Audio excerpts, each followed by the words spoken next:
মেক্সিকোর এক ঘন আর রহস্যময় জঙ্গলের ভিতরে এমন একটা জায়গা আছে যেখানে শত শত বছর ধরে মায়ান উপজাতির লোকেরা একটি প্রাচীন ধ্বংসাবশেষকে পাহারা দিয়ে আসছে। এটা দেখতে একটা বিশাল পিরামিডের মতো। পিরামিডটির পুরো উপরের ভাগ ঘন লতাপাতা দিয়ে ঢাকা, আর সেই লতাপাতার গায়ে ফুটে আছে গাঢ় লাল রঙের এক ধরনের ফুল। তবে বড়ই অদ্ভুত দেখতে এই ফুলগুলি, এবং এই লতাপাতাগুলি জঙ্গলে আর কোথাও নেই, এমনকি পুরো পৃথিবীতেও হয়তো খুঁজলে আর পাওয়া যাবে না। কিন্তু আশ্চর্যের বিষয়, এই ভাঙাচোরা আর দুর্গন্ধযুক্ত ধ্বংসাবশেষের মধ্যে আসলে এমন কি রহস্য লুকিয়েছিল?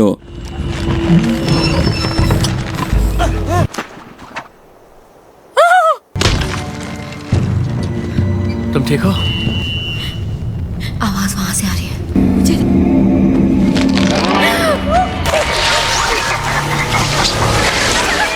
যার সুরক্ষার জন্য মায়ান উপজাতির লোকেরা তাদের পুরো শক্তি দিয়ে পাহারা দিত, আর যারা এই ধ্বংসাবশেষের কাছে যাওয়ার চেষ্টা করত তারা কোনো কিছু না ভেবেই তাদেরকে মেরে ফেলত। যদি তাদের নিজেদের কেউই এই জায়গার নিয়ম ভাঙত তবে তাকেও নির্মমভাবে হত্যা করা হতো। এই ধ্বংসাবশেষের ভিতরে এমন কি ভয়াবহ লুকিয়েছিল যা রক্ষা করার জন্য পুরো মায়ান উপজাতি নিজেদের প্রাণ দিতেও প্রস্তুত ছিল। প্রথমেই আমরা দেখি একটি সুন্দর রিসর্ট, যেখানে জেফ, লাভেন, তাদের বন্ধু অ্যারিফ ও অ্যামি একসাথে ছুটি কাটাতে এসেছে। বেশ কিছুদিন হয়ে গেছে তারা এখানেই আছে। আজ ছিল তাদের ছুটি কাটানোর শেষ দিন। শান্তিতে এই কটা দিন কাটানোর পর আবার তারা আমেরিকায় ফিরে যাবে। কিন্তু ঠিক তখনই তাদের জীবনে এক অবিশ্বাস্য ঘটনা ঘটে। আর সেই ঘটনাটা কি সেটা তোমরা পুরো ভিডিওটা দেখলেই বুঝতে পারবে। প্রথমেই আমরা দেখি রিসর্টের ওই সুন্দর পরিবেশ। তারা নিজেদের মতো করে সময় কাটাচ্ছে, কিন্তু হঠাৎই অ্যামি খেয়াল করে তার একটি কানের দুল কোথাও হারিয়ে গেছে। দুলটা বেশ দামি, তাই তারা সবাই মিলে সেটি খুঁজতে শুরু করে। তখনই হঠাৎ কোথা থেকে ঘন দাড়িওয়ালা এক লোক তাদের সামনে এসে দাঁড়ায়। আর অবাক করার বিষয়, লোকটার হাতে ছিল অ্যামির সেই হারিয়ে যাওয়া কানের দুল। সে সেই দুলটি অ্যামিকে ফিরিয়ে দেয়। এরপর আমরা তার পরিচয় জানতে পারি। তার নাম হলো অ্যাডাম। সে নিজের ছোট ভাই আর কয়েকজন বন্ধুর সাথে এই জায়গায় ঘুরতে এসেছে।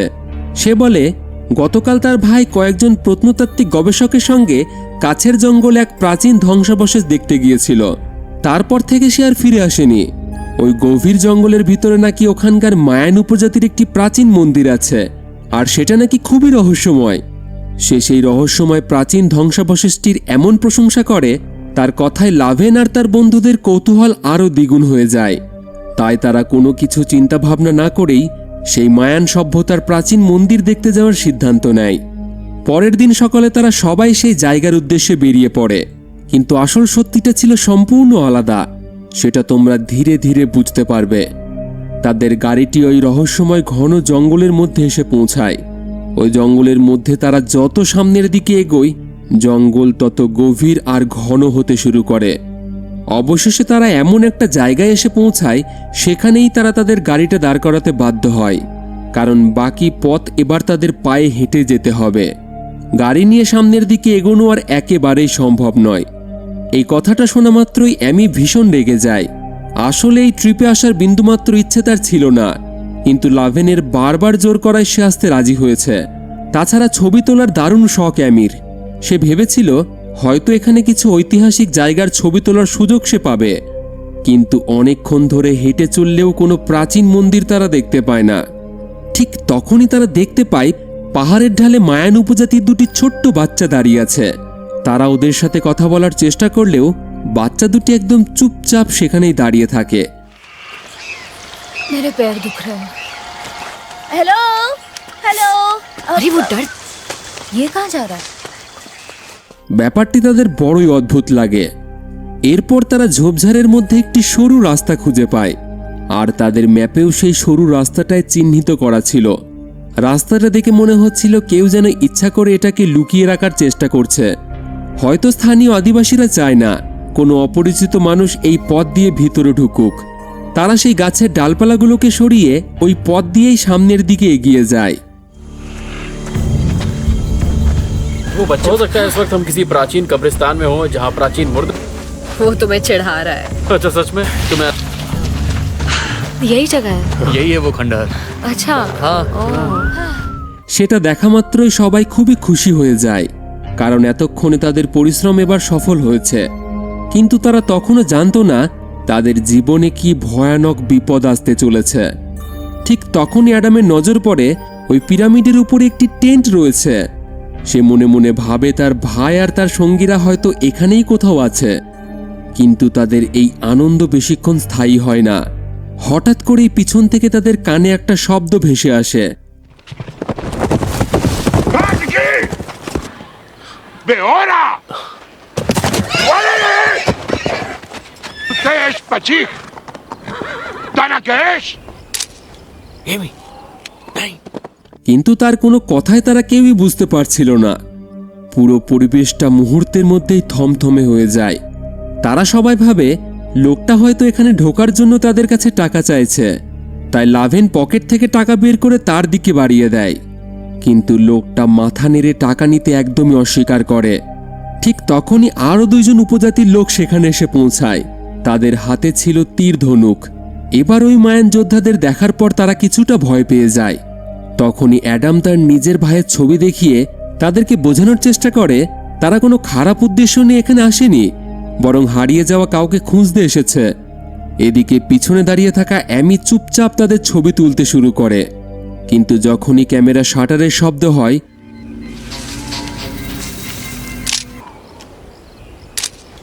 Amy. মায়ান যোদ্ধারা প্রচণ্ড রেগে যায়। তারা ভাবে হয়তো এই রহস্যময় জায়গায় ছবি তোলা কঠোরভাবে নিষিদ্ধ হতে পারে। তাদের চিৎকার শুনে অ্যামির কাছে দাঁড়িয়ে থাকা ছেলেটি তার ক্যামেরাটা হাতে নিয়ে মায়ান যোদ্ধাদের দেওয়ার চেষ্টা করে, যাতে কোনো রকমে তারা শান্ত হয়।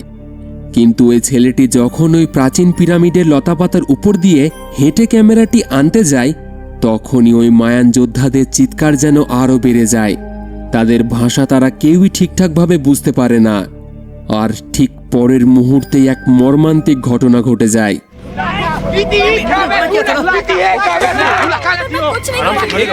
ये कैमरा ले लो। মায়ান যোদ্ধারা সেই ছেলেটিকে তীর মেরে দেয়, এমনকি একজন তো তাকে গুলি করেই দেয়। চোখের সামনে তার এই পরিণতি দেখে সবাই স্তব্ধ হয়ে যায়। ঠিক তখনই মায়ান উপজাতিরা নিজেদের ধারালো অস্ত্র দিয়ে বাকিদের ভয় দেখাতে শুরু করে। তারা আর কোনো উপায় না পেয়ে বাধ্য হয়েই সবাই ওই পিরামিডের উপরে উঠে যায়। কিছুক্ষণের মধ্যে সেখানে আরও মায়ান যোদ্ধারা এসে পৌঁছায় এবং পুরো পিরামিডটিকে চারিদিক থেকে ঘিরে ফেলে। তারা এই ভয়ানক পরিস্থিতি থেকে কিভাবে বেঁচে ফিরবে সেটাই তারা বুঝতে পারছিল না। কিন্তু অ্যাডাম ছিল একদমই অন্য ভাবনায় মশগুল। সে পাগলের মতো চারিদিকে কেবল তার ভাইকেই খুঁজে বেড়াচ্ছে। আর ঠিক তখনই সে দেখতে পায়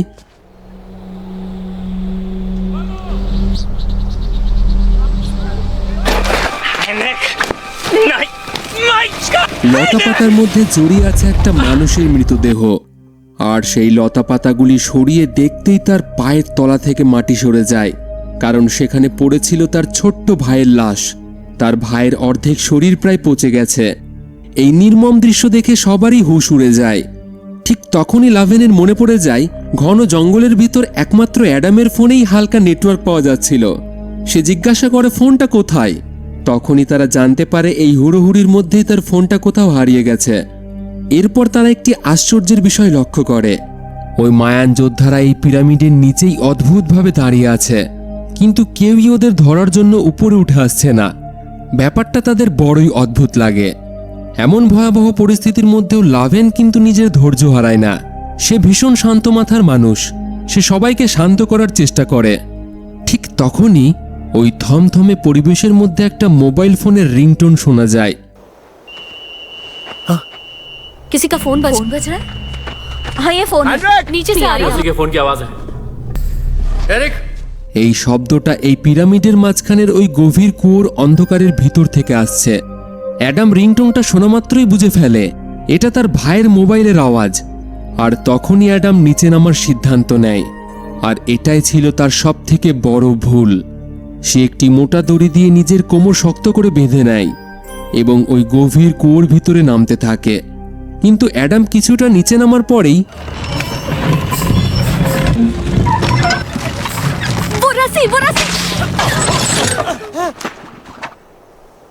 আচমকা দড়িটা ছিঁড়ে যায়। সে সোজা সেই গভীর অন্ধকার কুয়োর ভিতরে গিয়ে পড়ে। নিচে কি সে আদৌ বেঁচে আছে এটা ভেবে সবারই শ্বাস আটকে যায়।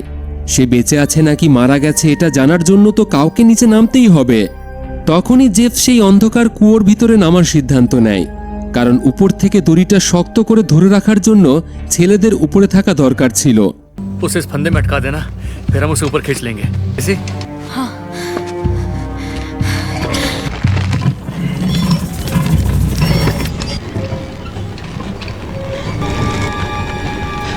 ধীরে ধীরে তাকেও ওই কুয়োর ভিতরে নামানো হয়। তবে কিছুটা নিচে নামার পর দড়িটা শেষ হয়ে যায়। प्लीज मुझे बचा लो। छलांग मार सकती हो। क्या क्या সে এক লাফ দিয়ে নিচে এসে পড়ে। উপর থেকে নিচে পড়ায় একটা ধারালো কাচের টুকরোতে তার পা কেটে যায়। আর ঠিক তখনই তার নজর পড়ে অ্যাডামের উপর। এত উঁচু থেকে নিচে পড়ার কারণে অ্যাডামের কোমর একদম ভেঙে গেছে। যে বুঝতে পারে অ্যাডামকে বাঁচাতে হলে একটা স্ট্রেচার বানিয়ে তাকে উপরে টেনে তুলতে হবে। চারিদিকে পচা গন্ধ আর অন্ধকার পরিবেশ দেখে মনে হচ্ছিল এটা যেন কোনো নরক। এদিকে অ্যামি ভীষণভাবে ভয় পেয়ে যায়। সে লাভেনের বারণ করা সত্ত্বেও ওই মায়ান উপজাতির কাছে সাহায্যের জন্য ছুটে যায়, কিন্তু তারা তো আবার আক্রমণাত্মক হয়ে ওঠে। তাদের কাছ থেকে কোনো রকম সাহায্য না পেয়ে হতাশ হয়ে অ্যামি মাটি থেকে লতার একটি ছোট্ট টুকরো অংশ তুলে তাদের দিকে ছুঁড়ে মারে, আর সেটা পাশে দাঁড়িয়ে থাকা একটি ছোট্ট বাচ্চার উপর পড়ে। অবাক করার বিষয়, তখনই ওই মায়ান যোদ্ধাদের সর্দার ওই শিশুটির দিকেই বন্দুক তাক করে। मदद कीजिए। ¡Violón!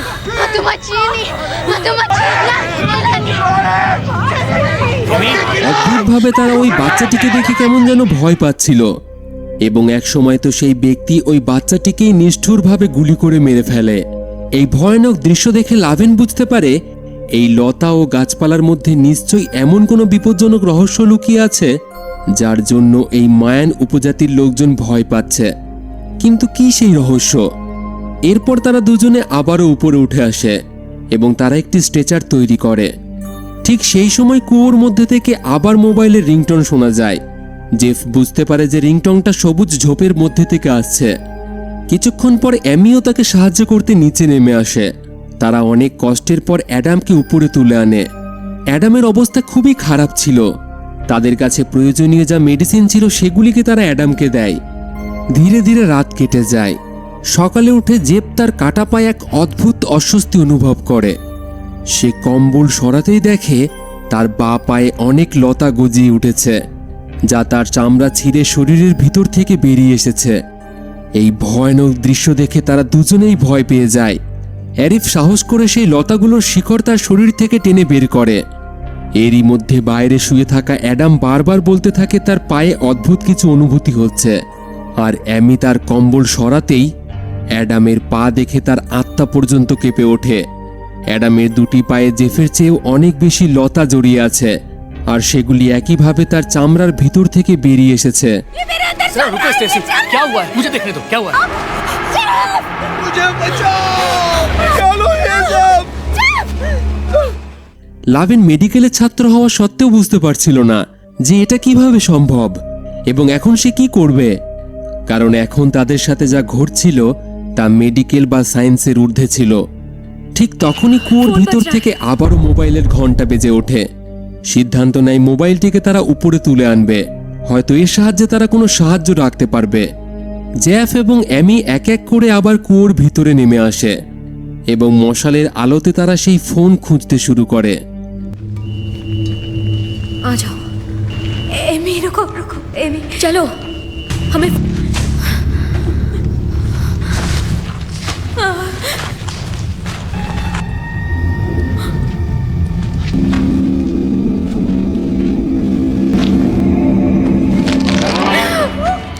লতা পাতার মাঝে একজনের মৃতদেহ দেখতে পায়। তার মুখ পুরোপুরি পচে গেছে, দেখে মনে হচ্ছে তার শরীর থেকে রক্ত যেন কেউ চুষে খেয়েছে। লাশের হাতে ছিল একটি মোবাইল ফোন। অ্যামি তাড়াতাড়ি ফোনটি তুলে নেয়, কিন্তু সেটি তো পুরোপুরি খারাপ। অ্যামি তখনই একটা অদ্ভুত ব্যাপার লক্ষ্য করে। লতা পাতার গায়ে এক ধরনের লাল ফুল তারা দেখতে পায়, আর সেই মোবাইলের রিংটন ওই লাল ফুলের মধ্য থেকেই আসছে।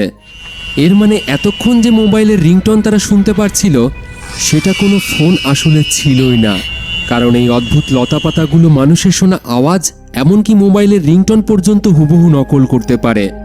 আর সবচেয়ে ভয়ঙ্কর বিষয় হলো এই শব্দগুলোকে তারা ব্যবহার করে মানুষকে বিভ্রান্ত করে নিজের দিকে টেনে আনার জন্য। যখনই সে ফুলটিকে ধরতে যায়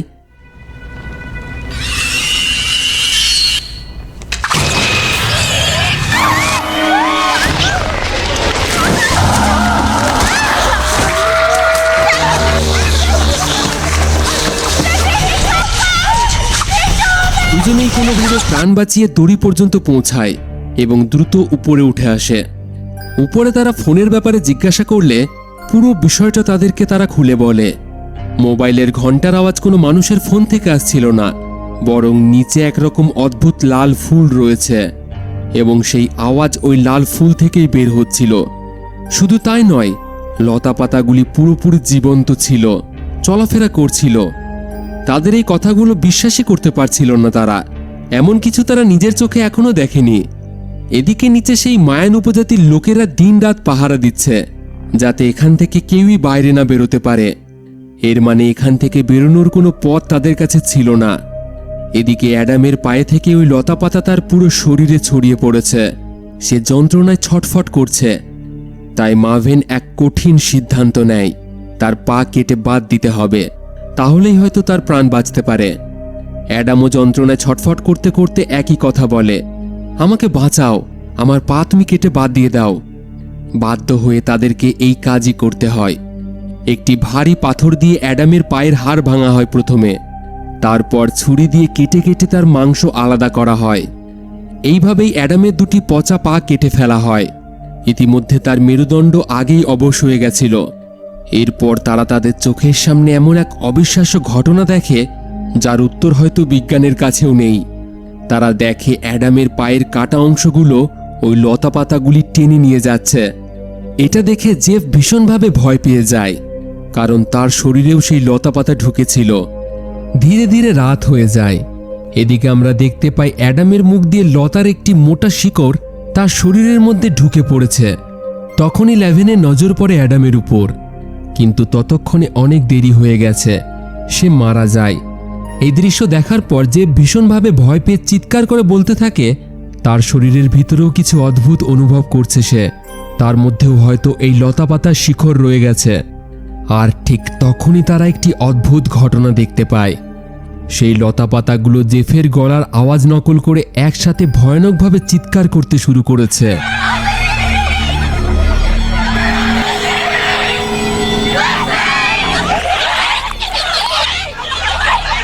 এবার তাদের বিশ্বাস হয় আসলেই এই লতাপাতাগুলি মানুষের গলার আওয়াজ নকল করতে পারে।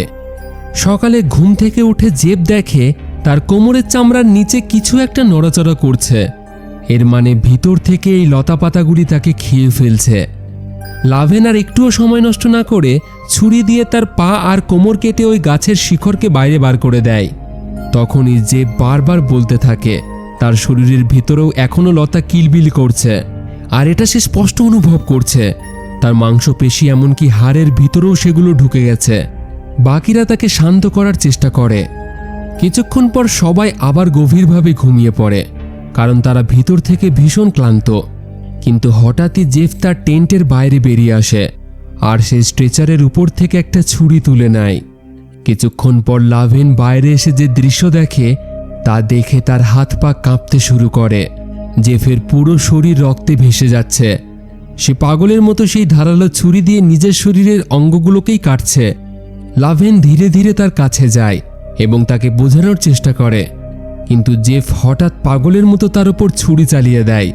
যন্ত্রণায় সে ভিতর ভিতর প্রায় শেষ হয়ে গেছে। লাভেনের হাতে আঘাত লাগে। এটি দেখে অ্যারিক যখনই তাকে থামানোর জন্য এগিয়ে যায়, জেফ পুরোপুরি মানসিক ভারসাম্য হারিয়ে ফেলে। ছুরিটি অ্যারিফের বুকে বসিয়ে দেয় আর অ্যারিফ সেখানেই মারা যায়। তখনই ওই লতাগুলো অদ্ভুতভাবে অ্যারিফকে টেনে নিয়ে চলে যায়।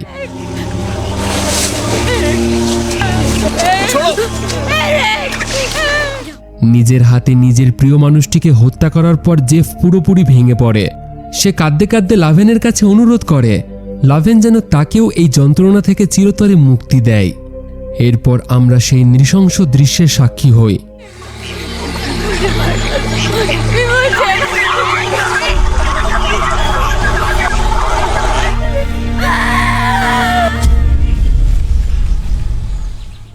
জেফের অবস্থা আর সহ্য করতে না পেরে লাভেন বাধ্য হয়ে তাকে এই যন্ত্রণা থেকে চিরতরে মুক্তি দেয়। এদিকে এখানে তাদের প্রায় বেশ কয়েকদিন হয়ে গেছে। তাদের সমস্ত খাবার ও জল প্রায় শেষ হয়ে গেছে। অবশেষে লাভেন বুঝতে পারে এখানে আর বেশি দিন থাকলে তাদের দুজনেরও একই পরিণতি হবে, তাই এখান থেকে বেঁচে ফিরতে হলে যেভাবেই হোক তাদের পালিয়ে যেতে হবে। লাভেন একটি পরিকল্পনা করে। লাভেন অ্যামির পুরো শরীরে জেফের রক্ত মাখিয়ে দেয়, যাতে দূর থেকে তাকে দেখতে একটা মৃতদেহের মতো লাগে। তারপর সে অ্যামিকে কোলে তুলে নিয়ে পিরামিড থেকে নিচে নেমে আসে এবং তাকে মাটিতে মৃতদেহের মতো শুইয়ে দেয়। ঠিক সেই সময় লাভেন ইচ্ছা করেই ওই মায়ান উপজাতি লোকেদের দৃষ্টি আকর্ষণ তার দিকে ঘোরানোর চেষ্টা করে, কারণ লাভেন জানে যে অ্যামিকে এখান থেকে বের করতে হলে মায়ান উপজাতিদের দৃষ্টি আকর্ষণ কোনোভাবে তার দিকে ঘুরিয়ে দিতে হবে, যাতে এই সুযোগে অ্যামি দৌড়ে সেখান থেকে পালিয়ে যেতে পারে। লাভেনের এই চেষ্টা শেষমেশ সফল হয়। মায়ান সভ্যতার লোকেদের পুরোপুরি নজর পড়ে লাভেনের দিকে, আর এই সুযোগে অ্যামি সেখান থেকে পালিয়ে যায়। সে জঙ্গলের মধ্যে দিয়ে প্রাণপণে দৌড়াতে শুরু করে।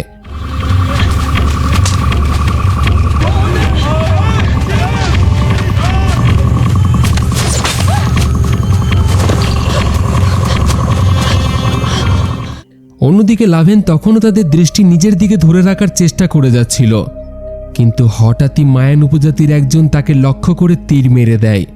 তবুও সে অ্যামিকে পালানোর সুযোগ করে দিতে শেষ মুহূর্ত পর্যন্ত চেষ্টা চালিয়ে যায় এবং অবশেষে মায়ানদের একজন বন্দুক বের করে লাভেলকে গুলি করে দেয়।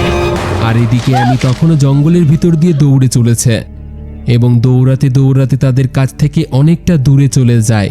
আর এক মুহূর্ত পিছনের দিকে না তাকিয়ে অ্যামি গাড়ি চালু করে দেয়।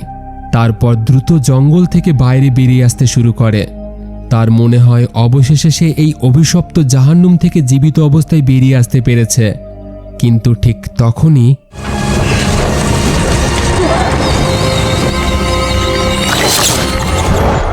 অর্থাৎ এতক্ষণে হয়তো অ্যামিও সেই অভিশাপের শিকার হয়ে গেছে। আর যদি অ্যামি সত্যিই এই অভিশাপ নিয়ে লোকালয়ে পৌঁছে যায়, তাহলে এই রহস্যময় অভিশাপ বাইরের পৃথিবীতেও ছড়িয়ে পড়তে পারে। আর এখানেই এই সিনেমা শেষ হয়ে যায়। তবে সিনেমার পোস্ট ক্রেডিট সিনে দেখানো হয় দিমিত্রির দুই বন্ধু সেই একই জঙ্গলের দিকে এসে পৌঁছেছে। তারা দিমিত্রিকে খুঁজতে সেই পিরামিডের কাছে এসে পৌঁছায়, কিন্তু তারাও জানে না সেখানে তাদের জন্য কি অপেক্ষা করছে। আর ঠিক এখানেই সিনেমাটি দর্শকদের সামনে এক ভয়ঙ্কর প্রশ্ন রেখে যায়। অ্যামি কি সত্যিই এই অভিশপ্ত জায়গা থেকে পালিয়ে ফিরে যেতে পেরেছিল? এই অদ্ভুত লতাপাতাগুলির আসল রহস্য কি? আসলে এগুলি কোনো সাধারণ লতাপাতা বা গাছপালা ছিল না। এগুলো ছিল এক ধরনের অস্বাভাবিক মাংসাশী উদ্ভিদ, যাদের মধ্যে অদ্ভুত এক ধরনের বুদ্ধিমত্তা দেখা যায়। তারা শুধু মানুষের রক্ত শোষণ করেই থেমে থাকে না, সুযোগ পেলেই মানুষের ক্ষতস্থান দিয়ে শরীরের ভিতরে ঢুকে পড়ত এবং ধীরে ধীরে শরীরের ভিতরেও ছড়িয়ে পড়তে পারত। কিন্তু তাদের সবচেয়ে ভয়ঙ্কর ক্ষমতা ছিল তারা মানুষের শোনা শব্দ, মোবাইলের রিংটন, এমনকি মানুষের কণ্ঠস্বরও নকল করতে পারত। আর এই ক্ষমতাকেই তারা শিকার ধরার জন্য ব্যবহার করত। কেউ হয়তো ভাবছে তার পরিচিত কেউ তাকে ডাকছে, অথবা কোথাও একটা মোবাইল বেজে উঠছে, কিন্তু আসলে সেই শব্দের উৎস ছিল এই লতাপাতাগুলি। অর্থাৎ তারা সরাসরি মানুষকে হিপনোটাইজ করত না, বরং পরিচিত শব্দ নকল করে মানুষকে বিভ্রান্ত করত, তাদেরকে আতঙ্কিত করে ধীরে ধীরে নিজের ফাঁদের দিকে টেনে আনত। আর এখানেই মায়ান লোকেদের আসল উদ্দেশ্য বোঝা যায়। প্রথমে তাদের দেখে মনে হয়েছিল তারা অকারণে এত কিছু করছে, নিষ্ঠুরভাবে বাইরের মানুষদের আটকে রেখেছে, কিন্তু আসলে তারা এই জায়গাটিকে এক ধরনের কোয়ারেন্টাইন এলাকা হিসেবে ধরে রেখেছিল। কারণ তারা জানতো কেউ যদি এই লতার সংস্পর্শে এসে বাইরে চলে যায়, তাহলে এই অদ্ভুত লতাপাতা বাইরের পৃথিবীতেও ছড়িয়ে পড়তে পারে। এই কারণেই তারা কাউকে এই এলাকা থেকে জীবিত বের হতে দিতে চাইছিল না। হয়তো অ্যামি পালিয়ে গেছে ঠিকই, কিন্তু সেই লতাপাতাগুলো তার সঙ্গেই বাইরে চলে গেছে। আর যদি সত্যিই তাই হয়ে থাকে, তাহলে এত বছর ধরে মায়ান উপজাতি যে অভিশাপকে এই ধ্বংসাবশেষের মধ্যেই আটকে রেখেছিল, সেটাই হয়তো এবার বাইরের পৃথিবীতে ছড়িয়ে পড়তে চলেছে। আর এটাই মুভিটাকে আরও রহস্যময় করে তোলে। তো বন্ধুরা, ভিডিওটা ভালো লাগলে অবশ্যই লাইক করুন, আর এমন আরও রহস্যময় গল্পের ভিডিও দেখতে চ্যানেলটিকে সাবস্ক্রাইব করে সাথে থাকুন। দেখা হবে পরের ভিডিওতে।